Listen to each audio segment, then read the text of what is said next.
Hello everyone. क्या आपको पता है कि सोप, टूथपेस्ट और एंटी एसिड में क्या चीजें कॉमन है? तो उन सब में कॉमन है बेसिस।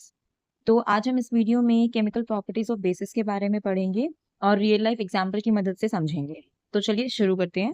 तो हमें यहाँ पर क्या क्या पढ़ना है? सबसे पहले हम देखेंगे कि जो बेसिस है नॉन मेटल ऑक्साइड्स के साथ किस तरीके से रिएक्ट करते हैं।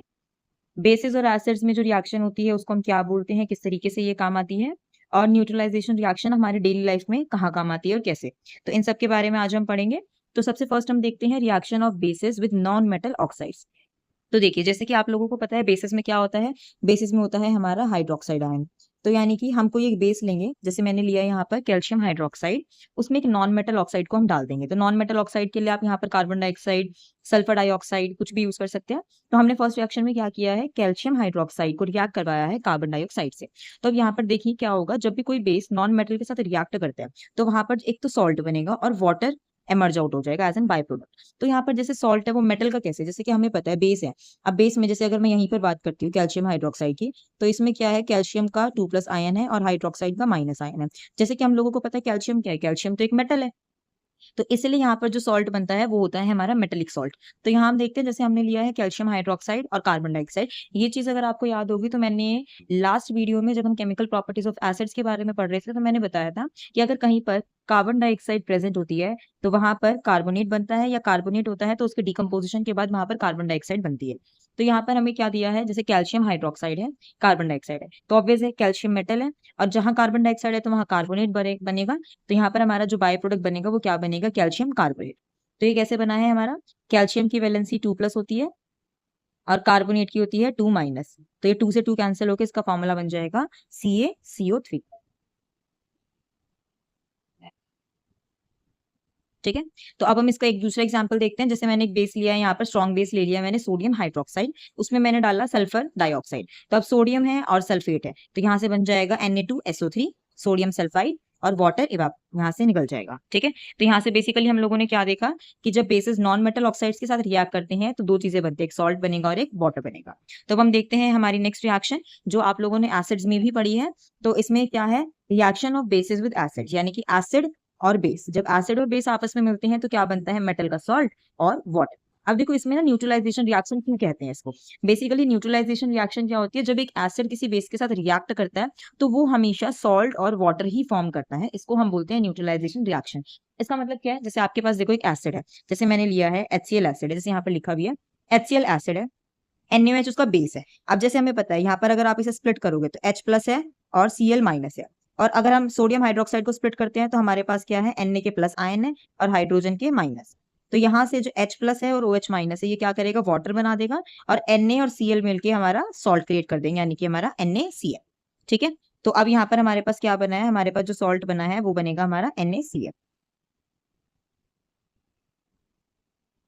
ठीक है। तो अब यानी कि HCl, NaOH, NaCl हमारा सॉल्ट बन गया और वाटर। यहाँ से हमें क्या पता चला कि जब एसिड और बेसिस एक दूसरे के साथ रिएक्ट करते हैं तो वो एक दूसरे के असर को कैंसिल कर देते हैं। तो यहाँ पर जो सॉल्ट बना वो कैसा है, यहाँ पर न्यूट्रल है। अब ये देखो न्यूट्रल सॉल्ट क्यों है, वैसे तो हम इसके बारे में इन डिटेल जब सॉल्ट्स के बारे में पढ़ेंगे वहां देखेंगे हम। तो मैं आपको वैसे बता देती हूँ, जो HCl है वो क्या है, स्ट्रॉन्ग एसिड है। ठीक है। तो ये स्ट्रॉन्ग एसिड है और ऐसे ही ये क्या है, strong base. Strong acid plus ये हो गया आपका स्ट्रॉन्ग बेस। तो जब स्ट्रॉन्ग स्ट्रॉन्ग है तो दोनों कैंसिल होकर आपका जो रिजल्ट बनेगा सॉल्ट का वो क्या होगा, न्यूट्रल।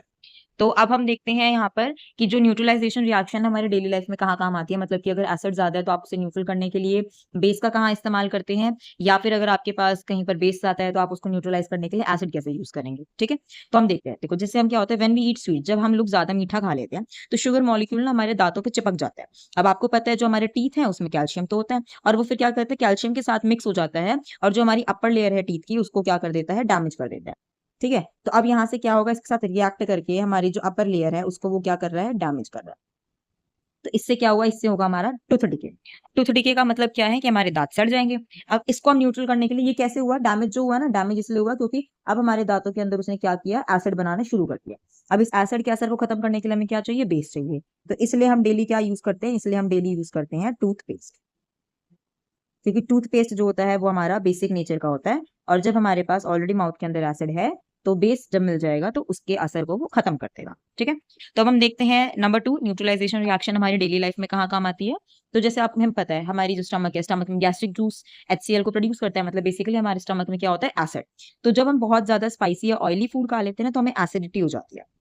ठीक है, अब एसिडिटी होगी तो हमने देखा होगा जनरली हम लोग क्या करते हैं, जब एसिडिटी हो जाती है हम लोग इनो ले लेते हैं। तो बेसिकली इनो है क्या, हमने क्यों इनो लिया, इनो में से क्या सॉल्ट था जिसे पीने के बाद हम बहुत ज्यादा रिलैक्सिंग फील करते हैं। तो देखो स्टमक में एसिड है, इनो में क्या हो गया, बेस। जैसे हम क्या करते हैं, ज्यादा मिल्क ऑफ मैग्नीशिया हो गया या हम सोडियम बाइकार्बोनेट ले लेते हैं। तो यहां से क्या होगा हमारा, तो यहाँ से जब वो आपको कोई भी बेस हमारी बॉडी में जाएगा, जैसे स्टमक में हमारे पास क्या है, स्टमक में है एसिड, हमने लिया है मिल्क ऑफ मैग्नीशिया। जो मिल्क ऑफ मैग्नीशिया होता है वो होता है हमारा मैग्नीशियम हाइड्रोक्साइड, यानी कि NaMgOH का ट्वाइस। तो ये क्या करेगा, बॉडी में जाकर उसको न्यूट्रलाइज कर देगा। अब एक चीज और मैंने यहाँ पर तो मेंशन कर ही दिया है कि जब आप हम डेली क्या करते हैं, टूथपेस्ट यूज करते हैं, क्योंकि हमारे माउथ में एसिड होता है शुगर प्रेजेंट होने की वजह से, जो इससे रिलेटेड है ये पॉइंट।